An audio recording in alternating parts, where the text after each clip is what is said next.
یوم آزادی کی تقریب کے موقع پر بھٹکل میں پیام امن پر مشتمل لٹریچر تقسیم کیا گیا۔ آل انڈیا پیام انسانیت فورم کی جانب سے برادران وطن میں لٹریچر تقسیم کیا گیا۔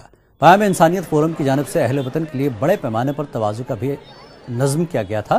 منتظمین کا کہنا ہے کہ ملک کی سالمیت کے لیے اہل وطن میں بھائی چارے کا ماحول پیدا کیا جانا وقت کی ضرورت ہے۔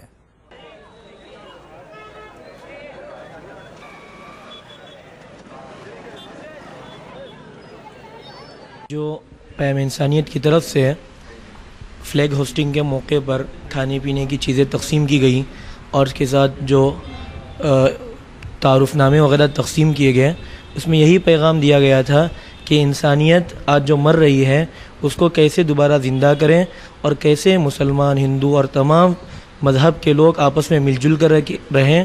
اسی میں انسانیت کی اور اسی میں ہندوستان کی کامیابی ہے اور اسی میں ہندوستان کا اتحاد ہے۔